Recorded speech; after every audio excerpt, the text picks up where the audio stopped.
All right, good evening, everyone. Or good night, everyone. First, thank you so much, Joanna and Jackie Abraham, for hosting. It's beautiful, Baruch Hashem. We already feel the good energy in the house. I was actually talking to a rabbi in Israel, and he told me that when you go to houses of people to give classes, whatever, Chanukah Tabai, different kinds of events, occasions, you can feel the energy, you can feel the vibe in the house. And as we says, Even Mikir Tizak, literally the walls are talking to you. So I'm not in that level that the walls are talking. Sometimes I'm talking to the walls. It's like there was a couple right before they got married. So the Khatan, the groom is taking his future wife to the Western Wall, to the Kotel in Israel. They're going there, and he says, "Please go to the Kotel and pray." And all right, she's doing it, and then after she's like, "Why are you taking me right before the wedding?" He says, I want you to, you need to get used to talk to the wall. But anyway, so here the walls are talking to us. Definitely, there's a good vibe, good energy, Baruch Hashem. Amazing, Jackie and Joanna called to Mamash. Very nice. So this is the second time that we're meeting, Baruch Hashem. And we're trying to find out how we can improve ourselves. And we're talking about our home, our family, in a relationship, in Shalom Bayit, if we have kids with our children. But the things that we're learning are not just for your house, it's applied in the community, in business. If you learn how to talk, how to communicate, how to improve yourself, dealing with people, so definitely you'll see the results in your house, with your wife, with your husband, with your kids, but also with your parents, with your friends, with your colleagues. Whatever you do will be in a better way. So last week we were talking about just the concept, right? That the reason that we're getting married and anything else that we're doing in our life is because we have purpose in our life. Hashem, God's put us here for a reason. It's not just because. And we need to ask ourselves, why? What are we doing over here? Who we are and how we bring that to the relationship. It means I don't want to just take things to myself. What can I give? What can I share? How can I think of someone else? And when you want to bring it to reality, so the question that you ask yourself is, for example, I'm sure that each one of you have in your house washing machine, right? Let's say, right? Making laundry, you have in your house?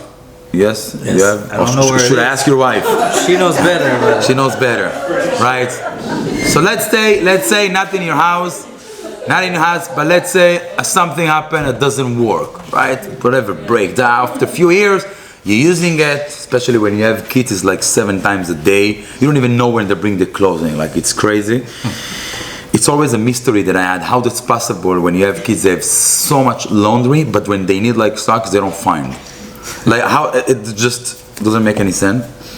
But doesn't work, this machine that you have in your house. So some people, what they're gonna do, they're gonna call the technician, right? They're gonna try to fix this. Other people, they will buy a new one, right? My style, because I'm Israeli and I think that I'm handyman, but you can ask my wife, I'm not that good in that, but I believe. So I'm trying first to fix that. Usually it doesn't work, you buy a new one, right? What happens if something, God forbid, happens to somebody, he was playing whatever, basketball, soccer, whatever, was just walking, fell, break his leg or his hand, what are you gonna do? Is he gonna buy a new one? You're gonna buy a new body? You will fix that, right? When you're looking on your relationship, it's something that it's a machine in your house that if it doesn't work, you fix that, or you buy a new one, or it's part of you that there is no way for you to buy a new one. Like it's you. You need to take care of it. You need to treat. You need to work on that to make sure that it's going to work. You're gonna fix it. Many people, they see their spouse, their wife, their husband as whatever. It didn't work this time. I'm gonna buy a new one, right? And that's the way they're dealing with things. So there is no really like interest of actually working on it, fixing. But when someone is breaking his leg, he's not gonna be like, I'm buying a new leg, right? No, you go to even if it's gonna be painful, if it's gonna take 2 years to work on that and to learn how to walk again, everybody will do it. Why? Because it's your body, it's you, right? You're not gonna separate yourself from yourself. When you're looking at your wife or you're looking at your husband and you're like, this is me, this is part of me, one entity, one body, so you're not gonna buy a new one, right? But the question is how to do it. So today I decided that we're gonna talk a little bit about communications. It means, in Hebrew we call it tikshoret. How to communicate with your spouse, how to communicate with your kids, how to communicate with anybody. Because in a way, our power is the ability to talk, power of speech. According to many opinions, this is why we're godly. We can talk, right? We were just talking before the class that you can create reality saying the right words. You think good, you say good, you're creating good reality. And as well the opposite. So how can you communicate with somebody? Because I believe that most of the problems in relationship and in general in life is you don't know how to express yourself. You don't know how to communicate. You say something, you mean something else, right? Is like, for example, if someone telling you, you ask him, do you like it? And he will says, yes, I like it. You know that it means he don't like it. Why? Because he move his head, right? So even when you say something that sound like A, but you actually mean B. It's happened many times. When you communicate with someone, it's not just what you're saying, it's what you're feeling, because you can, transfer that emotions through the words. So many times you're coming home and, your wife can tell you, what happened? Did you meet someone? Are you late? Right? So you think that the question is, why are you late? Right? So, oh, listen, there was traffic, I met somebody, a friend of mine, whatever, right? But that's not the question that she's asking you. The question is, I need more attention from you. I don't care if you're late or not. Obviously, that's what I'm saying. But the point is, I needed you to be home, either because I wanted to be with you, or I needed help with the kids in the house, and you weren't here. So I'm not going to tell you, oh, I need you right now. Instead, you're late, right? So if your response will be, I'm not late, I told you I'm going to be here, or it's not my fault, there was traffic, I was praying, I met somebody, you're not actually answering to what she's asking you. She wants more attention, right? What you can say, for example, is instead of arguing or saying it's not your fault and defending yourself, is like, yeah, I really wanted to be home early. I missed you. On the way here, I was like, I wish I can be home even before the time. So right now, instead of just answering that you're late, you don't even talk about you being late. You just say, I wish I would be able to be home before, right? So you communicate to the feeling, to the emotions, not just to the words. So I believe that I will not say problem number one, but it's an issue in communication that you say something but you mean something else, right? Is, for example, you see your husband leaving the house, with the same t-shirt that he was going in the last few days, right? So it's like, why are you using the same shirt like over and over, right? And you ask yourself, wait a minute, why are you saying that? Why are you saying that? So you can say, oh, I'm just bothering me, right? But maybe you're like, wait, if you go with the same shirt few days on the same week, maybe people will think that your wife like loser. She's like just letting you have one shirt in, she's gonna do laundry, she's gonna take care of you, and then they're gonna judge me that I'm not a good wife. So you basically saying something to your husband about his shirt, but you're actually talking to yourself what people think about you. That's what actually bothers you. You don't really care if he's using the same shirt or not, right? It's something else. Just for example. So let's say that instead of saying those words, first, you're asking yourself what I actually mean to say over here, right? This is being responsible for what we think, right? Now, how you bring it to reality? How you bring it to reality is by talking and opening that. It means, I see you with the shirt, and I actually thought to myself, what people thinking about it, and I realize that I care about what other people think. It's the right thing. Should I care about other people or not? So now you open a topic about yourself. You open a question about caring about other people or not. It's important. Sometimes you need to do your own thing. Sometimes it's not about other people. It's about what's good for you, what's good for your husband, what's good for your kids. Do I care about other people's opinion? So now you open a different topic. You're not attacking your husband. You're not blaming him. You're not saying it in a bitter, tonation in your voice, like, you're going to turn again. And in a way, you still gave him the same message of don't use your shirt 3 times the same week, right? Without even saying that. So you were able to reach the same goal, but you were talking about you. And let's even bring it to a different place. Many times we're trying to blame each other for things that happen, right? So let's say you're coming home, you're telling to your wife, the house is a mess, right?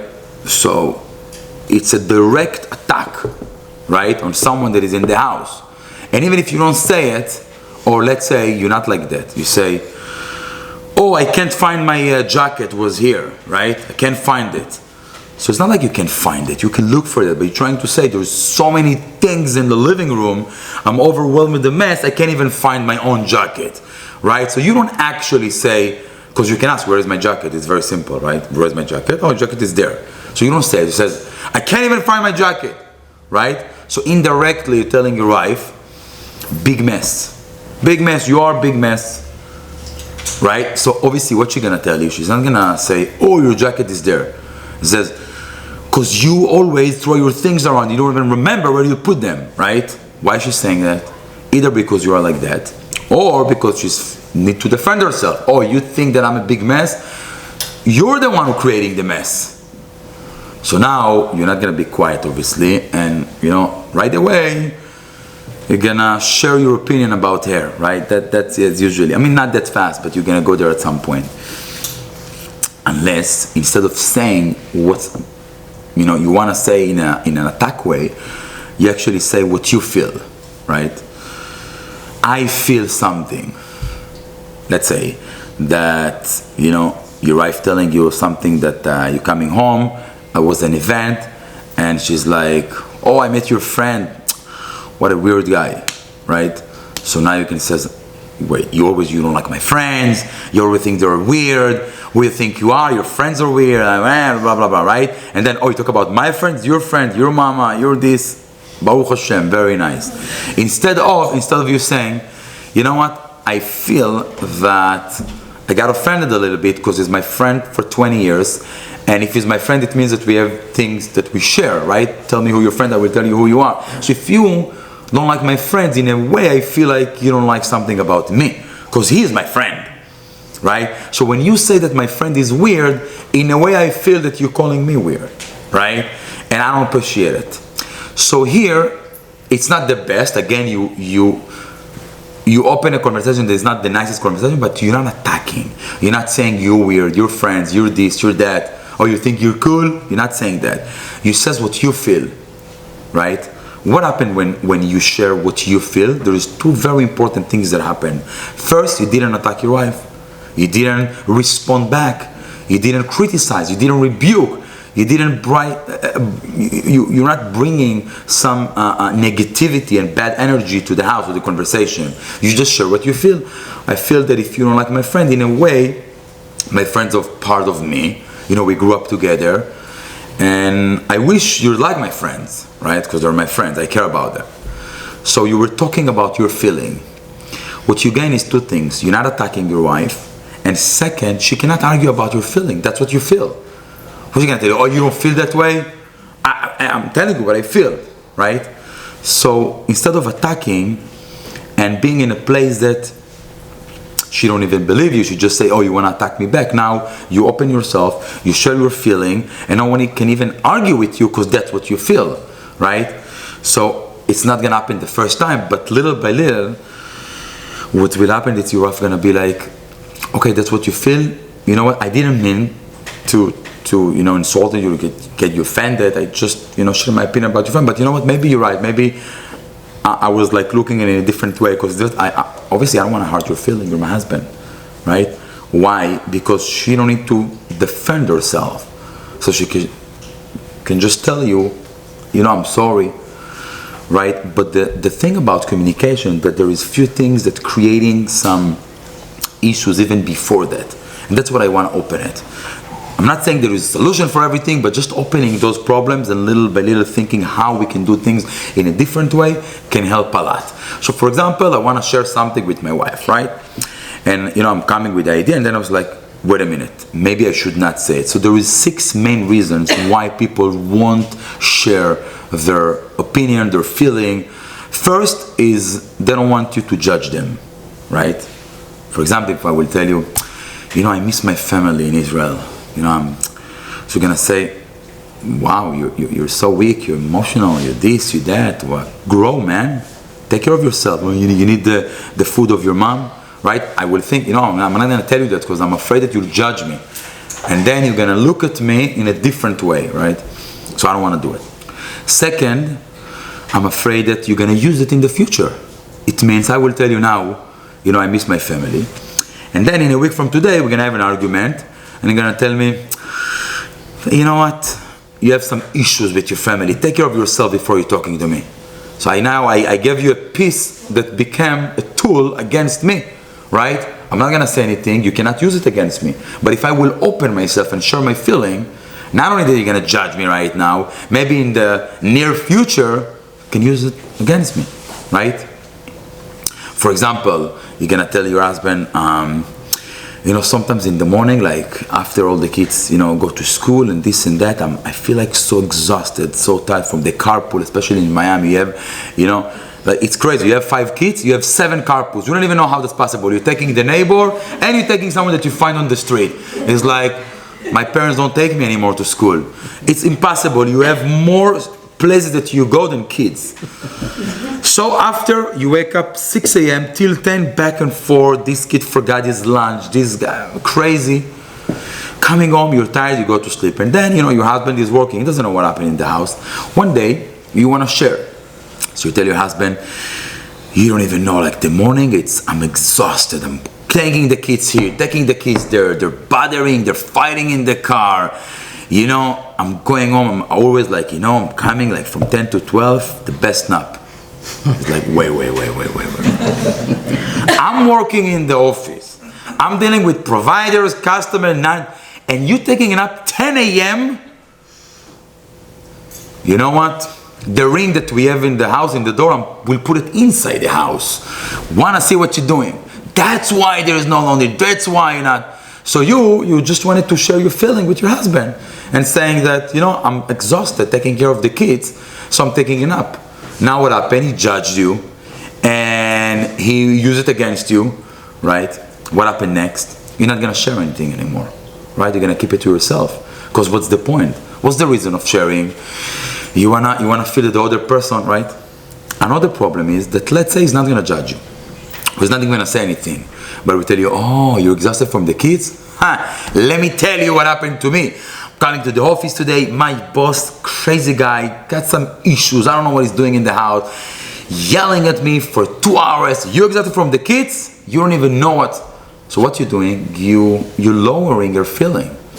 She wants you to feel, connected and say, oh, I'm so sorry for you. That's what you feel with the kids.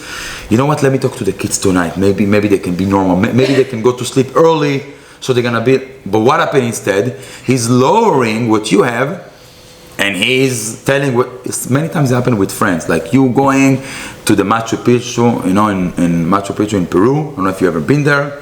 Beautiful. You're coming back to Miami, you tell your friend, you didn't even know. I went to Peru, went to Cusco, was a nice Chabad house over there. Then we drove all the way to the mountains. Machu Picchu was beautiful. Then I tell you, I went to Bora Bora.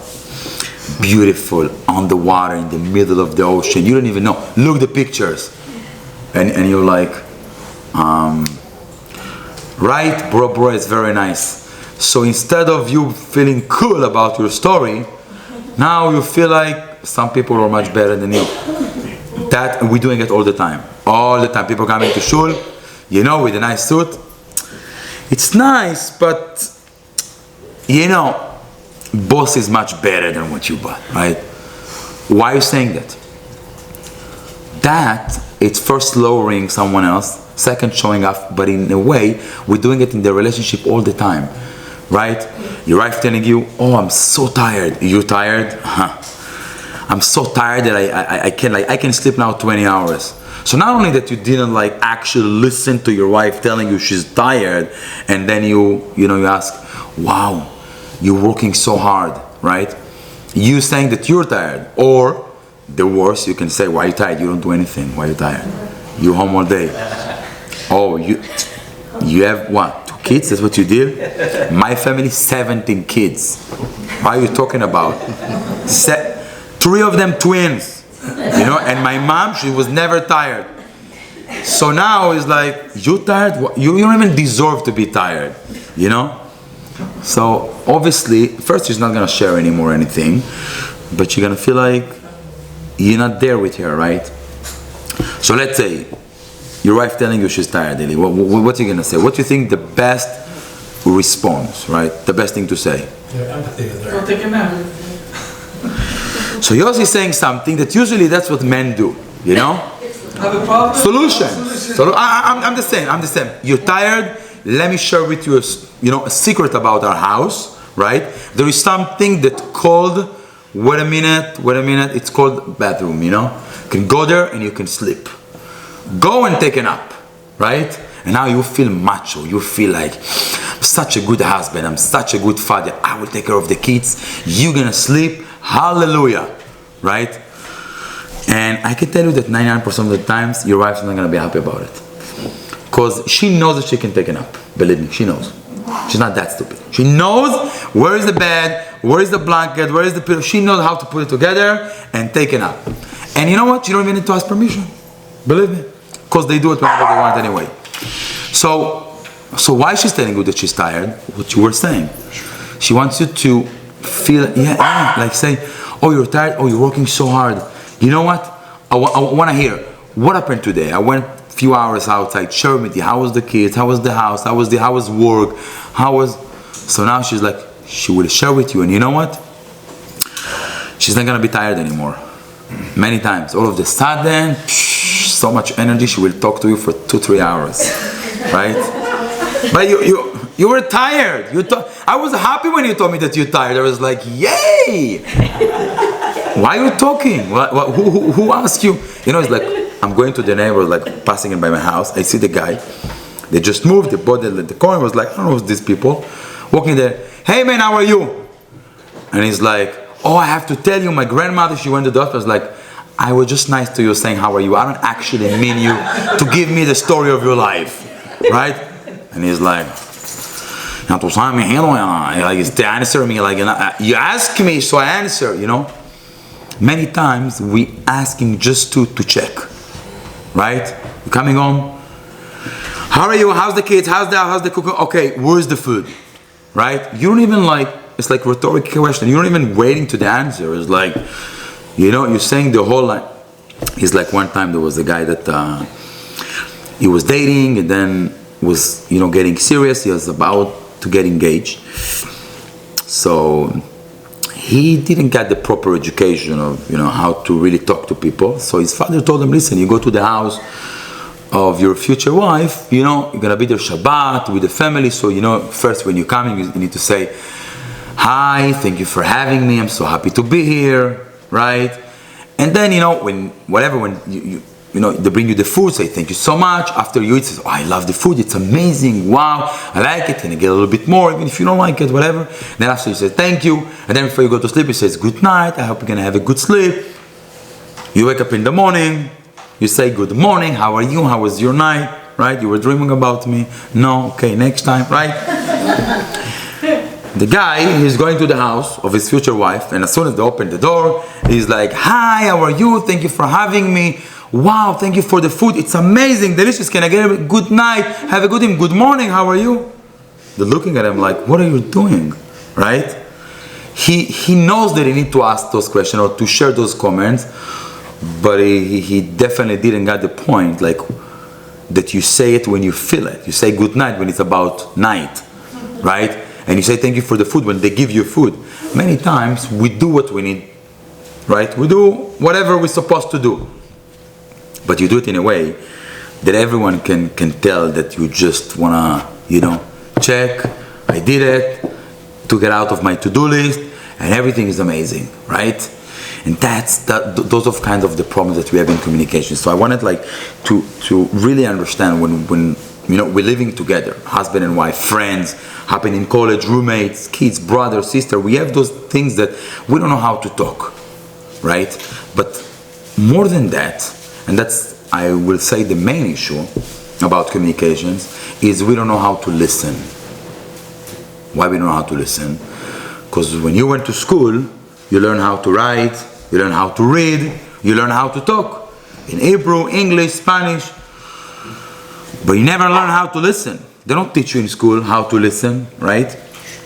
And the problem is that when someone is talking to you, what you're doing, you interrupt their conversation. You interrupt what they're saying. And I'm not talking about actually cutting them in the words and say something else. In your head. You know when you're answering? You know when your wife telling you something that sounds like a rebuke to you, and in your head you're answering back. You're not saying anything because you're afraid. You got already that you should not say anything, but in your head you're responding back, right? Oh, you're talking about that. It's not fair. You don't even know what happened. So in your head you're not listening. In your head you're arguing. So what's happening now? You're not actually feeling the other person. You're not actually there for the other person. And then when they end up and they say, they want to have some conclusion, you're not even there. Why? Because you didn't listen. So not listening, I will say there is like 3 different levels of not listening. First, you're just spacing out. Sometimes it's with kids. You talk to the kids and they're looking on the wall, they're looking there, they distract, especially today when all the kids are ADHD, ADHD, the whole letters of the, they got all of it, Baruch Hashem. And you can't even talk to them, like they don't look in your eyes. You ask questions, they answer you for something else. It's like, hey, how old are you? You're asking someone in shul, I want candy, right? It's like, they're in a different place. In the house, husband and wife, they have sometimes those things, like you talking to your wife and she's not there. She's talking to you, you're not there. That's first. Second, even if you're there, you're answering in your head, right? That's another problem. Or you actually listen, but instead of listen to the feeling, as we discussed at the beginning, you just get like the attack and you defend yourself. For example, your wife coming to the house and she's like, you don't know what happened yesterday. I was like, what happened? I said, we went to your parents and I was like taking care of the kids and your mom was telling me, what are you doing? That's not how you take care of the kids. And she's like telling me and trying to teach me how to take care of my kids, right? And she's like very annoyed by that, right? So what you're gonna do, what usually we do, listen, she didn't mean to, she just wanna help you, she loves you, she loves the kids, she wants to share her experience, right? Usually that's what we do. Why? Because we don't wanna have problems. We don't wanna be between our mom and our wives, like no one wants. So what we do, we're gonna justify in a way what someone else did in order not to have this kind of argument. From your experience asking the men, it's help you when you're trying to justify someone else when your wife complained? Never help.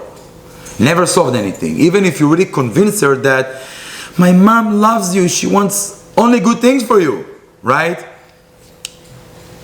The conversation will go to different places. Why? Because you don't understand. It's not about your mom getting involved. It's about she feel that someone took her place. She feel that she's not the top priority. She feel like, it's not about like what she's doing. Someone is looking and putting himself in her place, right? And by you not understanding that and trying to justify something else doesn't help.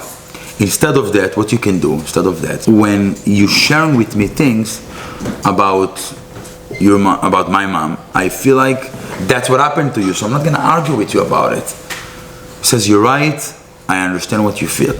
So many times in communication is just to, as you say, to empathize, to really feel the other person of what happening, and that's things is like really building the communication. In Hebrew we say that when you communicate with someone, it's tikshoret. The roots for that word is kesher, connection, right? Kesher in Hebrew it's not. You take 2 strings, you make a knot, you're becoming one, right? If you take the word kesher and you just change the letters, you're gonna have the word sheker, lie. Why? Because when you're not connecting, you're lying to yourself. You're lying to your spouse. You're lying to the people around you. When you connected, when you really share what you feel, when someone else listens to you, you're able to create something. And think of that, you take two strings, right? You make one knot, they're together. What's gonna happen if you're gonna make another knot, and another one, and another one? What's gonna happen? At the end of the day, you're not gonna have two strings anymore. What you're gonna have? Just one ball of knots, right? This is the relationship. Two people come, different background, different style. They grew up in a different places. They believe in a different place. Like, they're totally different. But they're creating one connection, then another one, and another one. And little by little, they're not two strangers, two strings anymore. They're just one entity. But that's only if you can communicate with someone. That's only if you actually share, right? And that's take lots of work. We're always talking like we want results, we want solutions, right? So let's say happens to be there is an argument, there is a fight, right? There is two styles of communications. I brought it last week, just we're touching it. I would like to open it a little bit more now. That there is what's called planned communications, like when you're planning in advance, and there is I would call it results of communication. It means that sometimes you're planning of what you're about to say. Let's say you're waiting for your husband in the house and you have something in your stomach for 6-7 hours. You're waiting that he will open the door, right? You shoot exactly, and you already know the words that you're going to say. Now, what's gonna happen after? You'll say it. You don't know. It's like you're shooting an arrow. As soon as left your hand, that's it. The arrow have life on his own. It's not about you anymore. Words are like arrows or like bullets, right? Mila, that's it. You send it out. There's nothing else you can do. So this is one way of communication. It means you planned what to say, right? But you're not planning what's gonna happen after, because that's it. It's not in your hand. You don't know how the other person responds, even though many times you know how the other person responds, right? But there's another way of communication, and that's you thinking of what do you want. For example, let's say that there is a group of soldiers in Israel. They want to go, they want to attack in Gaza. Okay, they want to do something, operation, right? So they cannot just say, oh, we're leaving our base and doing what, right? How they think? First they think, what is my goal? My goal is to go to this house in the middle of Gaza and, take whatever, some terrorist that is inside, right? So from there they start to go one step before. Wait a minute, what's the best way for me to get to this house? Oh, I should go at night when no one will see me, undercover. Okay. How can I be there at night? Oh, in order for you to be there, you should go during the day, undercover in a car, right? You go back till you know what you should do. Maybe you don't even need to leave your base. Maybe you should take an helicopter and just go there directly, right? It means that what you're asking yourself is the results that you want, not what you want to say, right? All of us wants to have good energy in our house, wants to have good vibes, wants to feel good, right? We want to go to your house and everything will be amazing, right? That's what we want. No one wants to suffer, right? But the question is, what are we saying? That's what's gonna help, right?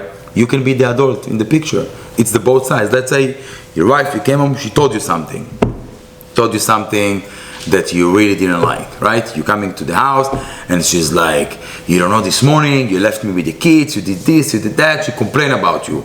Or you were not nice to me last night, we were going to the event, you didn't care about me, you were just talking to your friends the whole night, and I was by myself, I don't know nobody, right? She's attacking you. Now you can either respond back and then it's gonna create a problem, right? Or you can stop right away and ask yourself, what do I want? What do I want, right? I don't want to keep fighting. In Hebrew it says, "Bakvish al tiyeh tzodek tiyeh chacham." When you drive, don't be right, be smart. Why? Because By being right, you're just gonna block the traffic, and if you're in Israel, it can even end up with some fights, right? So I said, you don't have to be right. Be smart, be wise, right? In the house is the same thing. You're right now in your house. You don't have to be right all the time. You don't have to be, but listen, but you don't know, but that's what happened. You talk about like facts and evidence and proof. You miss the whole point. What do you want? You want to be right by yourself or happy and wise together? That's the question. How you going to respond, right? And in a way, when you're thinking that way, you're already going to eliminate lots of the problems. Why? Because if you're not thinking of what I'm about to say, but you're thinking what's gonna happen after I will say it, first you relax a little bit, right? You think twice, and many times you're not gonna say it. Not gonna say it. So when we're talking about communicating with our husband or wife, there is few different categories. There is regular conversations, there is before the fight, during the fight, and after the fight, right? And those things start from the basics of first learning how to talk and learning how to listen. Because many times in a regular conversation you can end up fighting, right? You talk about food. You don't know, I went to Chanukah Bayit, to my friend. What a good food, his wife, they really like put nice food on the table. You're trying to say that I don't know how to cook. Oh, so the wife of your friend, she's a shetchail. You know what? Your friend, 1,000 times better than you. I saw him the other day taking the kids to the park, playing basketball. You were sleeping the whole Shabbat. And your friend outside was playing basketball with the kids. Oh, you talk about his wife? Who do you think you are? And you just wanted to share that you had amazing raviolis last night. That's all you wanted to say, right? But the way that you're saying that, that's exactly the question. How are you saying that? Either you don't know, I went to the Chanukah Bayit of Chaim. Oh yeah, nice, yeah, yesterday. Oh, his wife? You don't even know. She put food on the table. Psh, he's so lucky, my friend. Obviously, you don't care about the raviolis. You creating a fight, right? And believe me, I don't know personally your wife or your husband, but they will answer back. Or you just want to talk about the food. You can say, you know what? I thought that I'm a person that's like more like steak style. Usually just wanna, you know what? I realized I like Italian food. Oh, you like? Yeah, because went to Chanukah Bayit, there was Italian food on the table over there. I really liked it. Didn't mention who cooked it, who put it on the table, why? Because it's irrelevant, right? You're trying to be friend with your wife, and the main question is, do you want to eat raviolis in your house, or you're not gonna have any more in your life raviolis in your house, right? That's a question. I want raviolis, right? So don't say about who cooked it and who did it, right? This means your main focus is the results. That's regular conversation. Can be anything. Many people, they talk about politics, they talk about religion, even friends talk about sport. People go crazy. You know what? Sometimes don't go there. Don't open a topic that it's like doesn't mean anything unless you really need. You need to think, what are you saying? How are you saying that, right? Make sure that the words and your feelings are connected. Don't say something and mean something else. When you listen to what the other person is trying to tell you, not just to the word. You should have a little bit of empathy, of I feel you, right? Just be there in the conversation. Actually listen. It's coming from a place of respect. When you respect your spouse, you're going to listen. When you don't respect, we give you an example. You go to a big event, networking, whatever, finance, and they bring over there Elon Musk, Bill Gates, Warren Buffett, big guys to talk, to share their knowledge, their opinion. What are you going to do? You're going to schmooze with your friend about the kugel that you ate yesterday in the Kiddush in Shul? You're going to talk to your friends about the new jewelry store in town? No, you're gonna listen to the guy. That's what you came for. You paid for that. You're there for that, right? You wanna listen to a good advice from somebody that is a multi-billionaire and can actually teach you what to do in your life. Same thing applies to a conversation in the house. You talk to your wife, you talk to your husband. Are you there listening, or are you just waiting that he will finish whatever and then you're gonna flash and you say hallelujah, asher yatzar et ha'adam b'chukhmah, and you move on with your life. Sometimes that's what we do. You're just waiting like, you finish, thank you. You know? So when you actually say what you want to say, and you listen to the other side, and then you're coming to the place of sharing the feeling. But that's take work of both sides. Let's say if your husband was already able to share the feeling, it means he's not telling you, you know, I don't like what you're doing. He's telling you, I feel like I need more attention from you. I feel like I would like you to spend more time with me than, you know, doing other things. Instead of telling you, I hate that you talk to your mom 7 hours a day, right? He's actually saying, I feel like I would like to have more attention. You know, I'm a very sensitive guy, I'm emotional, I need you. So now he opened himself, he shared his feeling, he didn't attack you. The opposite, he's asking for help, right? So the normal wife, in this case, it's nothing attack, it's not personal. I said, oh, thank you. I feel good that you want to spend time with me. I feel amazing that you want me to be with you. Wow, it's like the best compliment I ever got. And you know what? Let's try to find more time to spend together, right? Instead of attacking and not sharing your feeling. But there is a big mistake then that wife can do, and that's gonna kill the open channel for communications. For example, he will say, I want to have more time with you, right? You know, I need more attention. I'm coming home tired after the work. I know you were busy with the kids, whatever. I want to chill with you on the couch, right? Now, she can respond in a way that you need attention, or your baby, call to your mama if you need attention. What do you think, I'm your babysitter? I'm busy with the kids. I'm working in the house. You don't see that I'm getting ready for Shabbat. I need to cook. We have 50 people coming. You need attention, call to your mom. What happened right now?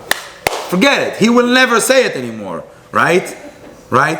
And that's creating distance. That's creating, you know, more what called gvulot, boundaries. Each one will be in his own box, right? Because now first he's like, okay, she don't care about me. My emotions are not important for her. If I need something, I will go to my mom. And I'm not sharing my feeling anymore with her because, you know, she's judging me and she's against me and she's insulting me. And you know what? I don't even get the results that I wanted, to sit 5 minutes on the couch talking about nothing. That's what I wanted to do, right? You know, it's funny. Sometimes man wants to do nothing and the woman wants to do something, like always. You know, and it's creating some when the nothing want to do nothing, but you have to do something, it's creating, you know, some. So you need to compromise sometimes, but that's for another times, about being flexible and compromise and take care of each other. So just to understand what we learned today, that's very important, and I would like everyone to apply it to his life, with your wife, with your husband, with your kids, with your parents, with your friends, with your colleagues, in job, in the community. First, when you say something, don't say it in an attack way. Share what you feel, right? Even in shul, I see some people coming to me and says, and they tell me, Rabbi, that tefillah was so fast. I don't like the chazan. It's the worst shul I ever been, or whatever, stuff like that, right? Obviously, I will tell them the door is over there, right? I don't even know you, man. I mean, I'm nicer, so I was like, oh, sorry, but I don't like that person anymore. Other people, they're coming and it says, Rabbi, what a good energy, what a good vibe. You know what? You know what? I'm coming to shul because I wanna pray to Hashem, and I feel like if the tefillah will be a little bit longer, I will be able to connect it more. You know what I feel? I feel like, wow, I like this guy. You know what? Don't worry. I will talk to the chazan extra minute, whatever. If I see that you hear, you're not every day. If you hear, I will make one answer a little bit. Why? Because I love this guy. He share with me his feeling, what he wants. He didn't attack me. He didn't insult me. In the house, number one, share your feeling. Don't attack. Don't blame. Be responsible for your feeling. Don't say it's because of you. It's you did it. It says, I feel, I want, I think, right? When you do that, you don't blame, you don't attack. Second, learn how to listen, show empathy. Don't try to be better than the other person. Oh, that's what happened to you, you know what happened to me. Don't try to come up with solution right away. Don't try to underestimate what the other person feel. Be there. Actually be there. Respect. Listen in your head. Right? Third, when there is actually something that coming to a conflict, right? Try to be the adult and think of the results. What you want. You want to eat raviolis or you don't, right? That's the actually. You want the result or you just want to say something. And that's how you actually help that. Now, what happened when there is already a fight, when there is already an argument, when there is screaming? That's next time we're going to talk about what if you forgot those things or you couldn't do it or it takes time till you do it and now you find yourself in a fight. Now you find yourself saying things are not nice. Now you find yourself on fire. What do you do? So Bezrat Hashem, looking forward to see everyone next time to find solutions when you're already there and you need to solve that. Thank you everyone for coming. And again, thank you Joanne and Jackie for hosting. Call 2.